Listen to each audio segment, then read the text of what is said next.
Philistines gathered together their armies to battle, and were gathered together at Shochoch, which belongeth to Judah, and pitched between Shochoch and Azekah in Ephes-dammim. And Saul and the men of Israel were gathered together, and pitched by the valley of Elah, and set the battle in array against the Philistines. And the Philistines stood on a mountain on the one side, and Israel stood on a mountain on the other side, and there was a valley between them. And there went out a champion out of the camp of the Philistines, named Goliath of Gath, whose height was 6 cubits and a span. And he had an helmet of brass upon his head, and he was armed with a coat of mail, and the weight of the coat was 5,000 shekels of brass. And he had greaves of brass upon his legs, and a target of brass between his shoulders. And the staff of his spear was like a weaver's beam, and his spear's head weighed 600 shekels of iron. And one bearing a shield went before him.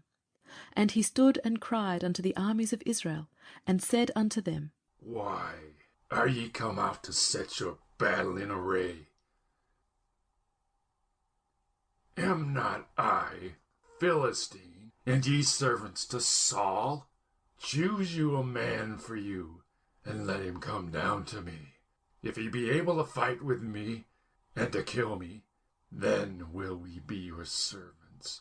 But if I prevail against him, and kill him, then shall ye be our servants, and serve us. And the Philistines said, I defy the armies of Israel this day. Give me a man, that we may fight together.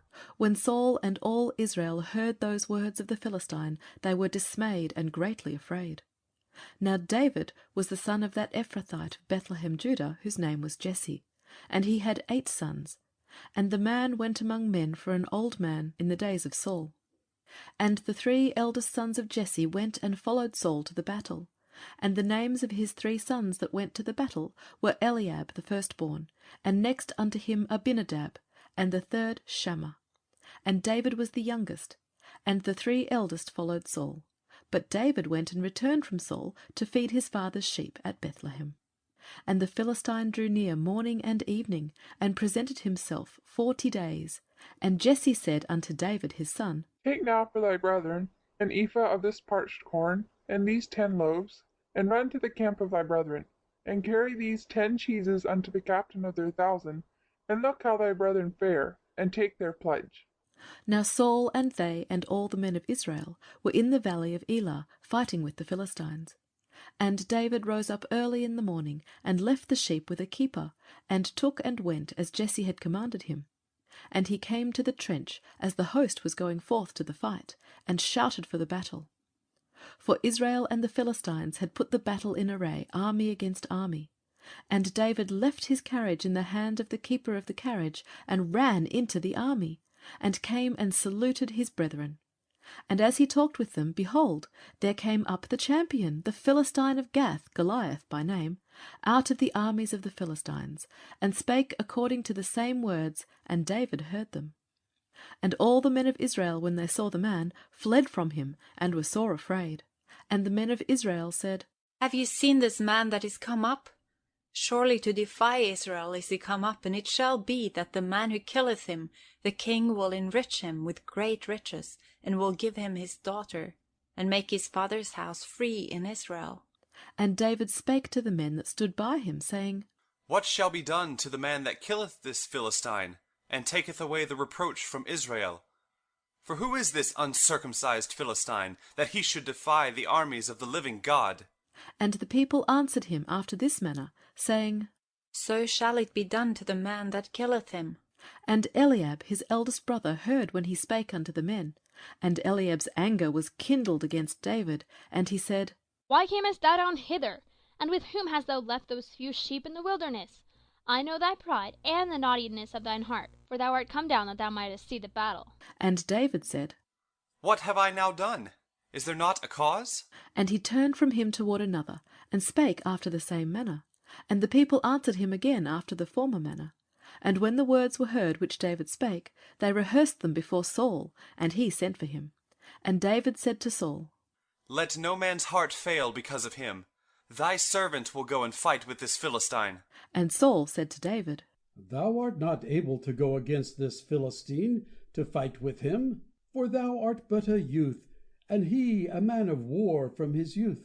And David said unto Saul, Thy servant kept his father's sheep, and there came a lion and a bear, and took a lamb out of the flock. And I went out after him, and smote him, and delivered it out of his mouth.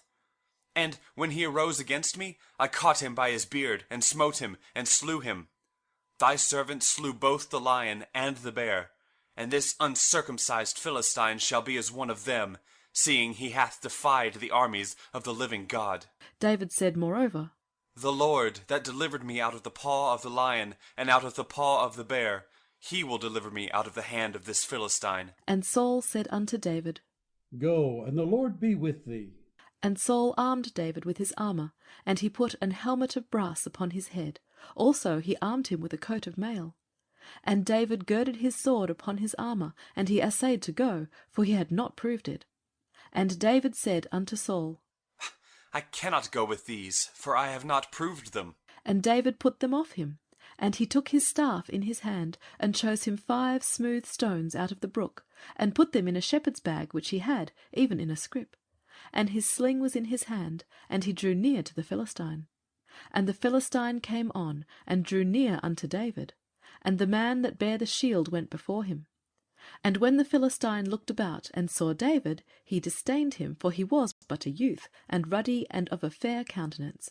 And the Philistine said unto David, Am I a dog, that thou comest to me with staves? And the Philistine cursed David by his gods. And the Philistine said to David, Come to me, and I will give thy flesh unto the fowls of the air, and to the beasts of the field.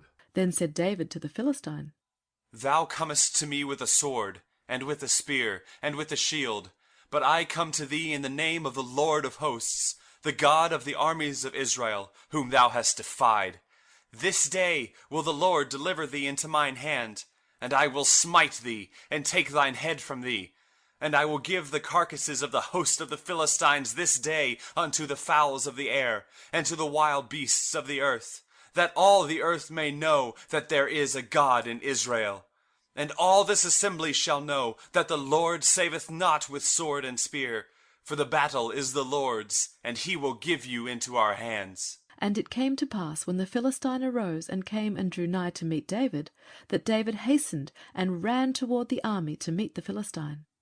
And David put his hand in his bag, and took thence a stone, and slung it, and smote the Philistine in his forehead, that the stone sunk into his forehead, and he fell upon his face to the earth. So David prevailed over the Philistine with a sling and with a stone, and smote the Philistine, and slew him. But there was no sword in the hand of David. Therefore David ran, and stood upon the Philistine, and took his sword, and drew it out of the sheath thereof, and slew him, and cut off his head therewith. And when the Philistines saw their champion was dead, they fled. And the men of Israel and of Judah arose and shouted, and pursued the Philistines until they came to the valley, and to the gates of Ekron. And the wounded of the Philistines fell down by the way to Sharaim, even unto Gath, and unto Ekron. And the children of Israel returned from chasing after the Philistines, and they spoiled their tents. And David took the head of the Philistine, and brought it to Jerusalem. But he put his armour in his tent. And when Saul saw David go forth against the Philistine, he said unto Abner, the captain of the host, Abner, whose son is this youth? And Abner said, As thy soul liveth, O king, I cannot tell. And the king said, Inquire thou whose son the stripling is. And as David returned from the slaughter of the Philistine, Abner took him and brought him before Saul, with the head of the Philistine in his hand. And Saul said to him, Whose son art thou, thou young man? And David answered, I am the son of thy servant Jesse the Bethlehemite. And it came to pass, when he had made an end of speaking unto Saul, that the soul of Jonathan was knit with the soul of David, and Jonathan loved him as his own soul. And Saul took him that day, and would let him go no more home to his father's house. Then Jonathan and David made a covenant, because he loved him as his own soul. And Jonathan stripped himself of the robe that was upon him, and gave it to David, and his garments, even to his sword, and to his bow, and to his girdle. And David went out whithersoever Saul sent him, and behaved himself wisely. And Saul set him over the men of war, and he was accepted in the sight of all the people, and also in the sight of Saul's servants. And it came to pass, as they came when David was returned from the slaughter of the Philistine, that the women came out of all the cities of Israel, singing and dancing, to meet King Saul with tabrets, with joy, and with instruments of music. And the women answered one another as they played, and said, Saul hath slain his thousands, and David his 10,000s. And Saul was very wroth, and the saying displeased him. And he said, They have ascribed unto David 10,000s, and to me they have ascribed but thousands. And what can he have more but the kingdom? And Saul eyed David from that day and forward. And it came to pass on the morrow that the evil spirit from God came upon Saul, and he prophesied in the midst of the house. And David played with his hand as at other times, and there was a javelin in Saul's hand. And Saul cast the javelin, for he said, I will smite David even to the wall with it. And David avoided out of his presence twice. And Saul was afraid of David, because the Lord was with him, and was departed from Saul. Therefore Saul removed him from him, and made him his captain over 1,000, and he went out and came in before the people. And David behaved himself wisely in all his ways, and the Lord was with him. Wherefore, when Saul saw that he behaved himself wisely, he was afraid of him. But all Israel and Judah loved David, because he went out and came in before them. And Saul said to David, Behold my elder daughter Merab, her will I give thee to wife. Only be thou valiant for me, and fight the Lord's battles. For Saul said, Let not mine hand be upon him, but let the hand of the Philistines be upon him. And David said unto Saul, Who am I, and what is my life, or my father's family in Israel, that I should be son-in-law to the king? But it came to pass at the time when Merab, Saul's daughter, should have been given to David, that she was given unto Adriel the Maholathite to wife.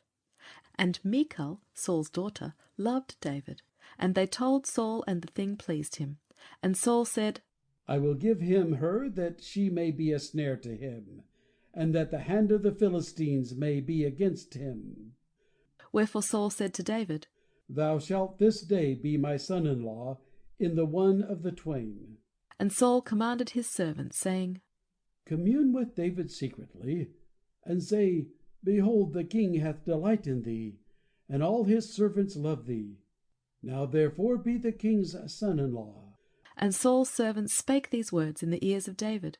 And David said, Seemeth it to you a light thing to be a king's son-in-law, seeing that I am a poor man, and lightly esteemed? And the servants of Saul told him, saying, On this manner spake David. And Saul said, Thus shall ye say to David, The king desireth not any dowry, but 100 foreskins of the Philistines, to be avenged of the king's enemies. But Saul thought to make David fall by the hand of the Philistines. And when his servants told David these words, it pleased David well to be the king's son-in-law, and the days were not expired. Wherefore David arose and went, he and his men, and slew of the Philistines 200 men. And David brought their foreskins, and gave them in full tale to the king, that he might be the king's son-in-law. And Saul gave him Michal his daughter to wife. And Saul saw and knew that the Lord was with David, and that Michal, Saul's daughter, loved him. And Saul was yet more afraid of David, and Saul became David's enemy continually.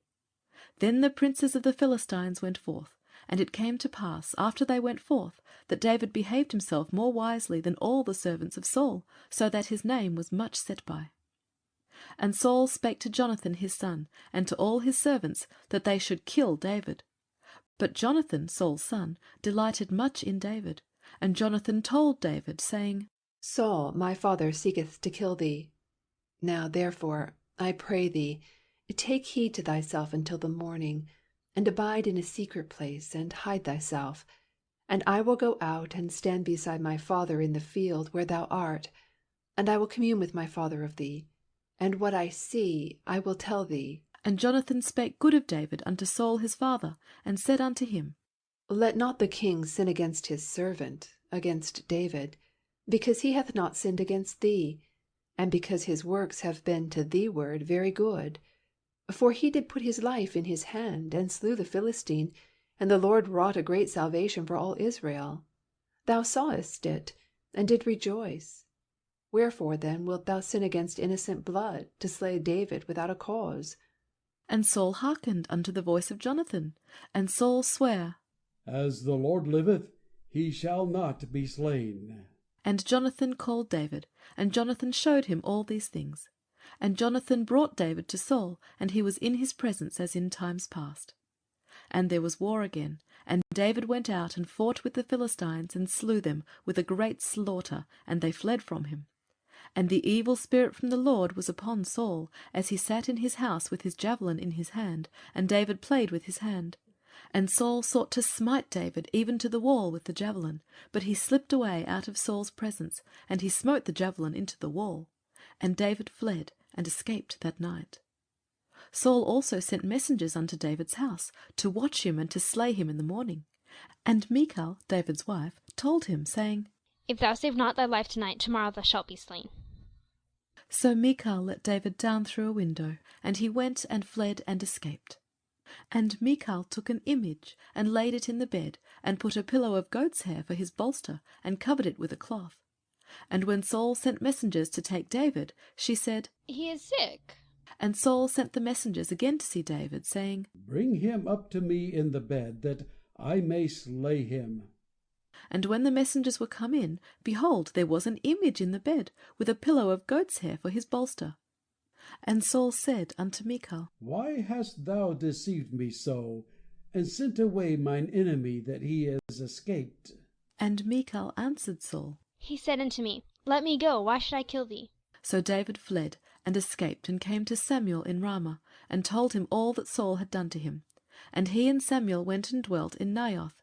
And it was told Saul, saying, Behold, David is at Naioth in Ramah. And Saul sent messengers to take David. And when they saw the company of the prophets prophesying, and Samuel standing as appointed over them, the Spirit of God was upon the messengers of Saul, and they also prophesied. And when it was told Saul, he sent other messengers, and they prophesied likewise. And Saul sent messengers again the third time, and they prophesied also. Then went he also to Ramah, and came to a great well that is in Sechu, and he asked and said, Where are Samuel and David? And one said, Behold, they be at Naioth in Ramah. And he went thither to Naioth in Ramah. And the Spirit of God was upon him also, and he went on and prophesied until he came to Naioth in Ramah. And he stripped off his clothes also, and prophesied before Samuel in like manner, and lay down naked all that day and all that night. Wherefore they say, Is Saul also among the prophets? And David fled from Naioth in Ramah, and came and said before Jonathan, What have I done? What is mine iniquity? And what is my sin before thy father, that he seeketh my life? And he said unto him, God forbid, thou shalt not die. Behold, my father will do nothing, either great or small, but that he will show it me. And why should my father hide this thing from me? It is not so. And David sware moreover, and said, Thy father certainly knoweth that I have found grace in thine eyes. And he saith, Let not Jonathan know this, lest he be grieved. But truly, as the Lord liveth, and as thy soul liveth, there is but a step between me and death. Then said Jonathan unto David, Whatsoever thou soul desirest, I will even do it for thee. And David said unto Jonathan, Behold, tomorrow is the new moon, and I should not fail to sit with the king at meat. But let me go, that I may hide myself in the field unto the third day at even. If thy father at all miss me, then say, David earnestly asked leave of me that he might run to Bethlehem his city, for there is a yearly sacrifice there for all the family. If he say thus, it is well, thy servant shall have peace. But if he be very wroth, then be sure that evil is determined by him. Therefore thou shalt deal kindly with thy servant, for thou hast brought thy servant into a covenant of the Lord with thee. Notwithstanding, if there be in me iniquity, slay me thyself, for why shouldst thou bring me to thy father? And Jonathan said, Far be it from thee. For if I knew certainly that evil were determined by my father to come upon thee, then would I not tell it thee? Then said David to Jonathan, Who shall tell me? Or what, if thy father answer thee roughly? And Jonathan said unto David, Come, and let us go out into the field. And they went out, both of them, into the field. And Jonathan said unto David, O Lord God of Israel, when I have sounded my father about tomorrow, or any time, or the third day, and behold, if there be good toward David, and I then send not unto thee, and show it thee, the Lord do so and much more to Jonathan. But if it please my father to do thee evil, then I will show it thee, and send thee away, that thou mayest go in peace, and the Lord be with thee, as he hath been with my father. And thou shalt not only while yet I live show me the kindness of the Lord, that I die not, but also thou shalt not cut off thy kindness from my house for ever.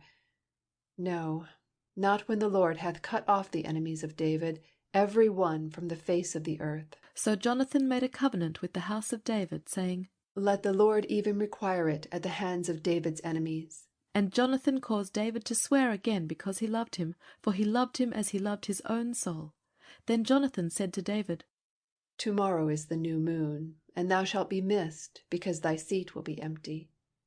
And when thou hast stayed 3 days, then thou shalt go down quickly, and come to the place where thou didst hide thyself when the business was in hand, and shalt remain by the stone Ezel.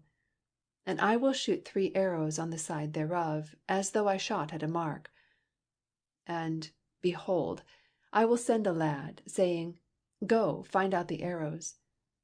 If I expressly say unto the lad, Behold, the arrows are on this side of thee, take them. Then come thou, for there is peace to thee, and no hurt, as the Lord liveth. But if I say to the young man, Behold, the arrows are beyond thee, go thy way, for the Lord hath sent thee away. And as touching the matter which thou and I have spoken of, behold, the Lord be between thee and me for ever. So David hid himself in the field, and when the new moon was come, the king sat him down to eat meat. And the king sat upon his seat, as at other times, even upon a seat by the wall. And Jonathan arose, and Abner sat by Saul's side, and David's place was empty. Nevertheless Saul spake not anything that day, for he thought, Something hath befallen him. He is not clean. Surely he is not clean. And it came to pass on the morrow, which was the 2nd day of the month, that David's place was empty. And Saul said unto Jonathan his son, Wherefore cometh not the son of Jesse to meat, neither yesterday, nor today? And Jonathan answered Saul, David earnestly asked leave of me to go to Bethlehem. And he said, Let me go, I pray thee, for our family hath a sacrifice in the city, and my brother, he hath commanded me to be there. And now, if I have found favour in thine eyes, let me get away, I pray thee, and see my brethren. Therefore he cometh not unto the king's table. Then Saul's anger was kindled against Jonathan, and he said unto him, Thou son of the perverse rebellious woman, do not I know that thou hast chosen the son of Jesse to thine own confusion, and unto the confusion of thy mother's nakedness? For as long as the son of Jesse liveth upon the ground, thou shalt not be established, nor thy kingdom. Wherefore now send and fetch him unto me, for he shall surely die. And Jonathan answered Saul his father, and said unto him, Wherefore shall he be slain? What hath he done? And Saul cast a javelin at him to smite him, whereby Jonathan knew that it was determined of his father to slay David. So Jonathan arose from the table in fierce anger, and did eat no meat the 2nd day of the month, for he was grieved for David, because his father had done him shame. And it came to pass in the morning that Jonathan went out into the field at the time appointed with David, and a little lad with him. And he said unto his lad, Run, find out the arrows which I shoot. And as the lad ran, he shot an arrow beyond him. And when the lad was come to the place of the arrow which Jonathan had shot, Jonathan cried after the lad, and said, Is not the arrow beyond thee? And Jonathan cried after the lad, Make speed, haste, stay not. And Jonathan's lad gathered up the arrows, and came to his master. But the lad knew not anything, only David and Jonathan knew the matter. And Jonathan gave his artillery unto his lad, and said unto him, Go, carry them to the city. As soon as the lad was gone, David arose out of a place toward the south, and fell on his face to the ground, and bowed himself 3 times. And they kissed one another, and wept with one another, until David exceeded. And Jonathan said to David, Go in peace, forasmuch as we have both sworn of us in the name of the Lord, saying, The Lord be between me and thee, and between my seed and thy seed forever. And he arose and departed, and Jonathan went into the city. End of section 13.